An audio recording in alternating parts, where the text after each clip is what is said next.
Panzer Battles, 11th Panzer on the Chir River. This is a game set in December 1942. We are, of course, on the Eastern Front. The Soviets are trying to block relief efforts around Stalingrad.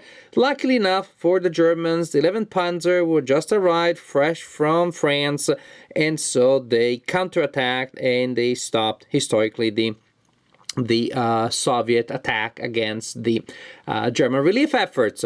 So it's a two-player game that simulates precisely that struggle, and it can be played solitaire because you're not gonna miss much. There's very limited secret information here, and if you know the secret information, you're gonna be fine. This is a game that belongs to the Standard Combat series by Multi-Man Publishing. It's a series that I like very much because it's very simple, and these days, between all of the things I have to worry about, it's 2020, I am teaching college classes, I am teaching 3rd grade and 5th grade to my daughters at home. Lot to think about. Simple, basic war games are just what I need. And maybe I'm just getting older and grumpier, so that's perfect, because as you know, if you have played war games in the last couple of decades, most likely you know this system. It has many titles by now, and it is just as simple as it can get. It's very simple, the standard system that all games in the system share, and then each game has a number of unique rules to bring flavor to the specific topic.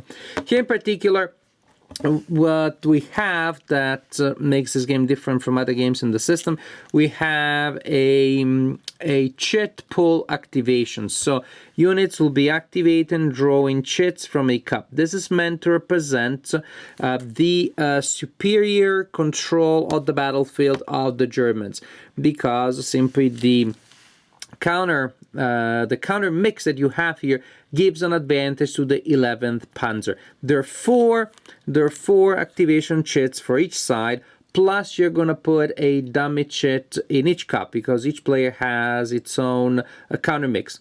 So the Germans are going to have 4 actual activation chits plus a dummy, the Soviets 4 activation chits plus a dummy. But of those 4 activation chits, 3 represent the 11th Panzer. So there's going to be less surprises there. You know you can activate the 11th Panzer a lot. The Soviets are more all over the place, and so they have less of an ability to coordinate and to rely on, well, on their own forces to launch difficult, complicated things. So that's the main things. There are a couple of other things that also make this game different from the standard combat series games. Now, the play area is the one that you see here. We have 2 paper maps that you place next to each other, slightly overlapping, to create the area of the confrontation. The map is very simple, white background, but that also makes it very readable, in my opinion. It has a military feel to it, and which of course pretty appropriate to the purpose that we're going to use it for. The game has several scenarios. In the main scenario, the Soviets are going to set up in this area here. The Germans are setting up not far from that, but then most importantly we have the 11th Panzer that is coming from here, and there are also other reinforcement points, but it's going to be a push against that area. Victory conditions depend on the scenarios, but they're based on elimination of enemy units and also on exiting certain units from certain areas of the map. So it's all about maneuvering and outmaneuvering the opponent. The roads are very important in warfare always, but here in particular, after I explain to you some of the main elements. For now, I want you to pay attention to the fact that we basically have several bottlenecks. The roads here give such a huge advantage to people using them that you really have to think as the action is happening around this bottleneck here, and that bottleneck there, plus that other one there on the side. You can move out of those and you will want, but again, one way or another, those bottlenecks will impact the action big time. The game pieces, if you're familiar with games in the system, you know what to expect. Again, very quote-unquote basic war game wisdom here, because we have game pieces that have 3 main factors printed on them. We have attack, defense, and movement. Artillery has the first number in artillery is a barrage value, and then also their small up there is the range. Some units have their factors printed in a yellow box, and those units are exploitation capable. And so you set up the game as you should, according to the setup instructions. It takes some time to set up, and then maybe again no more than it used a couple of years ago when I was younger and I guess had more patience setting up games.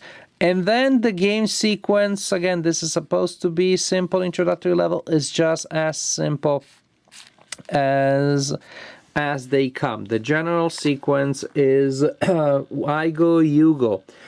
In this case, it means that the first player will draw an activation chit from their cup. They will resolve that activation unless it's a dummy. Then the other player will resolve their activation, and so on and so forth. It's still an I go, you go. It's just you don't know exactly who's going to activate during your turn. Even the German has good chances that the 11th Panzer will activate, but you just don't know. So as a chit pool is less extreme than other games in which a player may activate several times in a row, still an I go, you go. You just determine with the draw the chit which groups goes.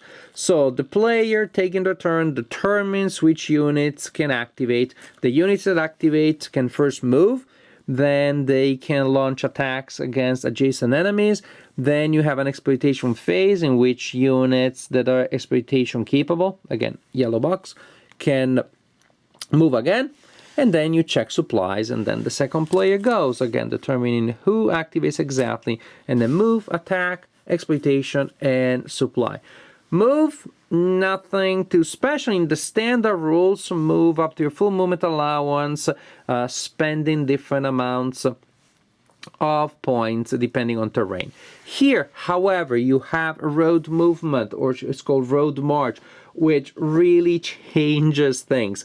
Road march means that if you are not starting close to an opponent and you don't plan to move next to an opponent, as long as you move by road, take a moment, this is going to be a little shocking, you can move any distance, any amount of axis, as long as you stay on the road.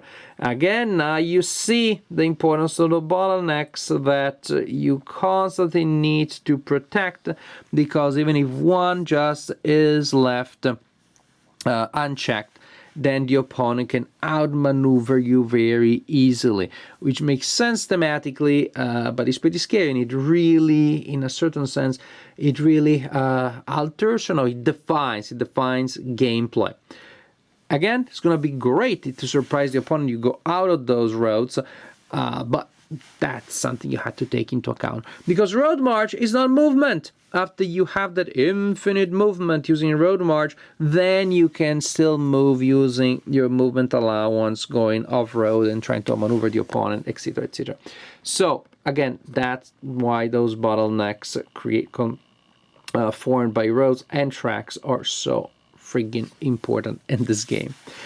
Another thing that happens here that is specific to Panzer battles, not just to the standard combat series, is that you're going to have more firepower, you're going to have barrage, you can launch barrage, you receive airstrikes every activation, which count as barrage. Now, the trick is that to launch a barrage, you need to have a unit adjacent to an enemy to spot them. However, if you are sitting on a hill, then you have a lot more range. You don't need to have somebody adjacent, because people sitting on the hill are doing the spotting. This is very important because barrage will cause enemy units to get disorganized, which of course weakens them. You roll a die to see if on top of disorganizing them, you're actually able to damage them, to reduce them, to remove steps from them. And so, very important. The doctrine here, of course, is barrage, then slam them with major attacks. After barrage and after movement, you have combat, which is just as classic as you can imagine because it is based on combat odds. Divide the total attack factors of the attacker, and you attack adjacent enemies. Divide the attack factor of the attacker by the defensive factor of the defender. Find the column that best describes that ratio. Roll dice, apply possible modifiers, cross-reference, and the result will be a number of steps lost and or retreats suffered by the by whoever is indicated there, attacker, defender, or maybe both. You can also convert retreats into step losses if you have a no retreat kind of attitude. But really, that's the basic idea. It's a standard combat series game, fairly loyal to that system, with the exception of the chit pull mechanic, a heavier reliance on barrage and airstrikes, and the road march that really changes things. Well, it's no secret that I'm a big fan. I'm a big fan of chit pull games. This game is no exception. I like the standard combat series in general. There are a few games, I guess, that if I like them without a chit pull engine, I don't like them a lot more with that one. And this falls in the category. I like the system in general, and I think that the chit pull system adds more. Especially for me, because I play most of my war games solitaire. It has always been that way. It has been 100% that way, or almost 100% now that we're in times of COVID-19, and so I can now play against my human opponent. So the chit pull gives me that unpredictability, that inability to plan ahead too much, gives me that nice mental workout of having to figure out what to do with what the game system tells me to activate at any given time. Now, on the German side, that is less extreme because almost 50% of your chits are, more than 50% of your chits are 11th Panzer. But then you have the dummy that basically forces you to skip a turn. Then you have other activating the other units. And the Soviet side, it's a lot more of a mess. You know, so in that sense, it's more fun to play the Soviet side if you are willing, again, to deal with that element of chaos, to deal with looking strong everywhere. We're numbering them, we look pretty good, and how come they keep pummeling us everywhere? Because of the better management of tempo that they have. And that is one of the elements precisely of the design. Why the counter mix, the mix of chits that go in the activation cups has been designed that way, precisely to give so much control. And it's a game that exemplifies, among other things, superior leadership and superior timing and get into the decision loop of the opponent, and how that can offset a lot of other factors such as numerical or material superiority.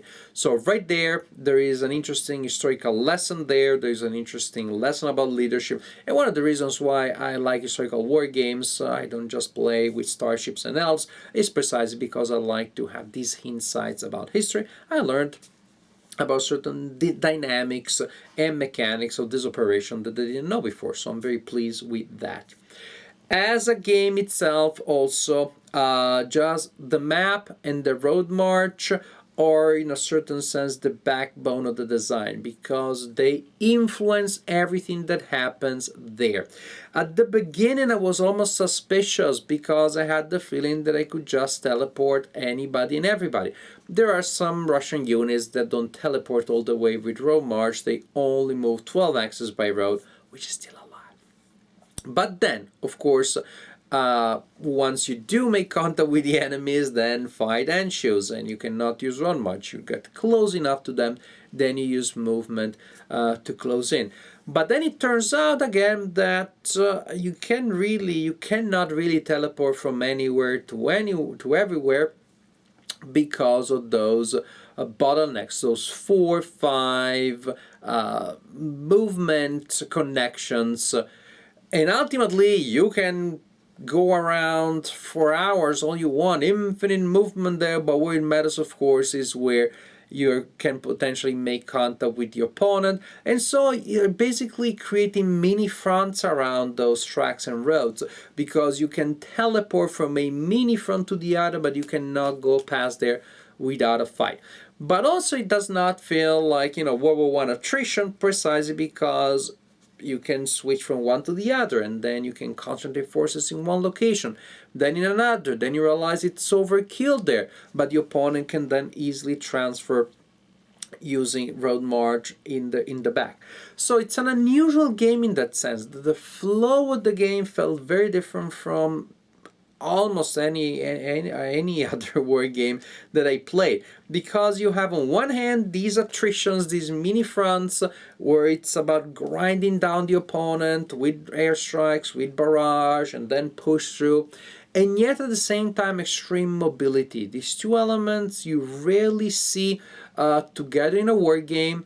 I wasn't sure, but I think that they congeal very well here. They go together very well. They give a different flavor, a different flow, but then what happens is that they result into a range of interesting decisions. Where do I support? Where do I give up? Where do I give up terrain, but I live to fight another day, and then I transfer these people somewhere else, etc., etc., etc. They give you a nice system of priorities that you have to establish and then constantly correct, reform as you adjust to the activations of the enemy, the results of combat, and so on and so forth. So it's a game with a pretty unique flow. In my opinion, at least I cannot recall another game that has this system of mini fronts and extreme mobility. But I think it works very well. I played it solitaire only. Again, when you play games in the system against an opponent, then you cannot look at the game pieces that are in the stacks. You can only see the one on top, so you have fog of war, so you're not calculating up to the 0.5% to get that different column from the combat table. You miss that, but of course you can give yourself the rule that when you're playing one side, you don't look under the stacks of the other. And there are enough stacks here that probably you don't remember exactly that stack has 16 or 17 points or 15 points in it, so you still have that effect. The game so works perfectly well for a solitaire player playing both sides to the best of their possibilities, especially then with the added unpredictability of the cheat pool element. And if you never played a game of this kind, this could be a good starter, because you have the unpredictability of the cheat pool system, but it's not too extreme, because you still have an I go, you go, because one side is more predictable than the other. In general, there's a game that is definitely one that a beginner war gamer could enjoy, because the standard combat series is simple, designed as such, it works very well here. So it's a nice implementation of that system with some nice unique rules that really give this game its own flavor. The map as designed with those bottlenecks combined with these rules also work very well. The map and the rules and the mix of units that you have, they all are nicely synergized to create a fun battle with a lot of interesting moments, with a lot of tension as one of these fronts is about to collapse, you reinforce it, but then you weaken something somewhere else, and then the opponent is going to exploit that. A lot of mobility, a lot of back and forth, a lot of interesting action. So Panzer Battle 11 Panzer on the Chir River. Really fun game, really fun implementation of the standard combat series, and definitely a game that in times of COVID, in times of quarantine, can be a good game for you to play by yourself when you don't have a human opponent. And maybe one of the things you're doing in this quarantine, people are recommending, why don't you pick up a new skill? The one you've decided to pick up is historical wargaming. Good for you, excellent choice. Well, this could be a good game to start with your new addition to historical wargaming. Panzer battles, 11th Panzer on the Chir River. Solid, truly solid new chapter, not so new, in the standard combat series.